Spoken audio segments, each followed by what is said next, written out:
Now with 3D sculpting, you don't always have to make a brand new model like we did. You can oftentimes take a model that's already been made and just add details or change different aspects about it. So that's what we're going to do. Let's go ahead and go to Printables and download a model. Here we are on Printables, and I have just searched My Little Pony, and you can see that there's a lot of custom-made ponies that different people did. Here I go down to the license and make sure that everything is good, but I always like to give the person who made this the credit, so thank you, Hope. Now what I'm going to do is go ahead and download the STL and bring that into Blender. You've already seen me do this 100 times, so we can just skip right there. So here I've imported the pony, and you can notice that the center's right here, but it's offset. So I can right click and then set origin, geometry to origin. You can also search with spacebar or F3. And now let's click 1 to go to front view, and you can see it's turned wrong. So tab into edit mode, select everything with A, R to rotate, Z on the Z axis, and then -90 to rotate it correctly. So what I want to do now is actually sculpt my own hair, but I need to separate this hair first. So with the model selected, I can tab into edit mode, and then L select the different parts of the mesh, and hit P to separate those out. Now you'll notice that the different parts of the mesh are also separated, so I can separate anything else that I wanted out as well. As I look at this, I'm a little worried about the eyelashes, that maybe they won't print, and as I zoom in, you can actually see that they're not even connected to the mesh, so those definitely won't print. So I'm going to time-lapse this and just select all the different eyelashes, and then delete those off. Now, after I do this, you'll see that I'm not going to merge the eyes and the horn together, because I don't want to sculpt on those. All I need to do is basically add some hair that I can sculpt on. Before I do that though, I want to go ahead and go down to the annotate tool, and basically just draw in some hair, something that I want. I'm going to go a more realistic approach, I think, but this just helps me kind of visualize the direction I'm going to go. And now don't worry about this too much, we're just basically getting shapes, but when you're done, you can go ahead and turn it off by going up here, and then clicking the X, and that'll remove it. And then you need to make sure that you go back to select mode, which is right there. And now what we want to do is we're going to go ahead and just do the same thing that we did with the dinosaur, namely add a cube, and then subdivide that. So let's go ahead and hit Control 4 to subdivide that quite a bit. And now we're going to basically just block out where we want the hair. This doesn't need to be perfect. You can scale it, move it, do whatever you need. But the more geometry we have, we can stretch that and pull that out using Dino Topo and things of that nature. And so we just kind of want to put where we want this hair. Now you'll also notice that I have 2 different meshes within the same object. You can separate those out if you want to, or you can leave them as a single entity. And now the hair is basically the way I want it to be. So let's tab out of edit mode, and then go up to sculpting, zoom out quite a bit, and now you'll notice, as I try to sculpt on this, it actually doesn't work even if I try to increase the strength with Shift F, because we need to apply the modifier. So go to the wrench, and then hit apply. Now we have some geometry that we can actually sculpt on. Now, unlike the dinosaur that we sculpted in previous videos, I do not want to turn on mirror because I do want to just basically keep it on one side, and that way I can get different details of the hair. Otherwise it starts to look very weird. What we'll be doing is just getting form first. We don't want the different details and fine refinements like that. So I'm just kind of using the normal brush to pull out different shapes. But let's go ahead and do the elastic brush to actually start to really curve and shape that form.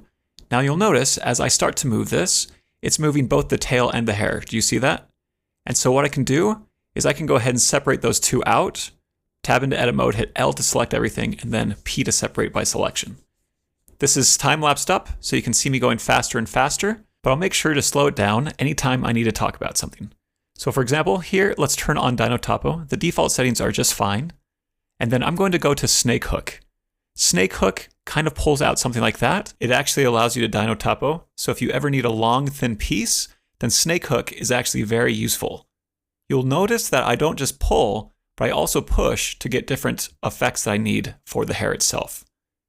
And I can just go around, and with Snake Hook, just pull and push and get these different tendrils and just basically kind of get these landmarks of where I want to be. Then what I can do is go to the tail and do the exact same thing. But you'll notice that Dino Topo is not turned on. Now I'll go ahead and finish off the different details of this. But once I get to a point that I kind of like, I usually zoom out and get a holistic view of this. And now this is more or less looking the way I want. And again, it doesn't have to be perfect. Let's go to the brushes, down to clay stripes. And let's start to add large clumps of hair and form to this by just kind of dragging it out. And now we're going to go ahead and do this to kind of get these landmarks once again.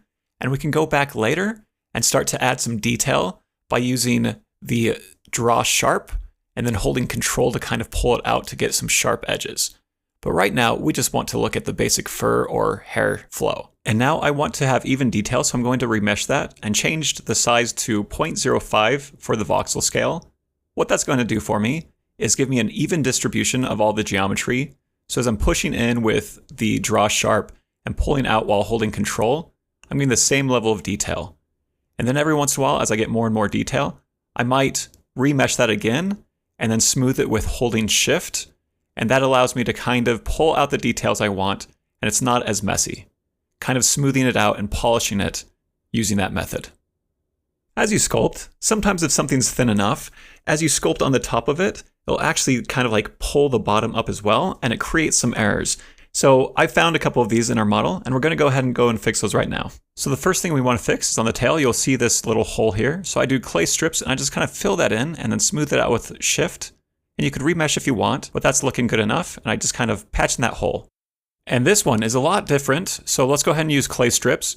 You'll see as I start to add up on the bottom here to kind of fill in that form, it's so thin, it actually starts to push the top like that. Let's go ahead and look at that again. And so as I start to sculpt on one side right here, you'll see that's going to be pushing up the top right there. And now the solution to this is very easy. So what you need to do is go up to this brush, and then down at the bottom, you'll see front faces only. So select that. And now as I start to add to this with the clay stripes, you'll see that on the top, it's actually only sculpting what I could see and not the back. So it doesn't affect it. Now, if I really want to heal this well, I could turn on Dino Topo. And then as I start to fill that in, it starts to actually create geometry so that I can get rid of that little crease right there. And then I can just hold Shift to smooth that out. That's looking pretty good. And now, like with the dinosaur, it's always important to kind of zoom out and look at the model from different angles and different sides just to make sure that we got everything correctly that we want. And that should do it for this video. In the next video, we get to look at slightly more advanced concepts that are super powerful and extremely useful. So I'll see you there.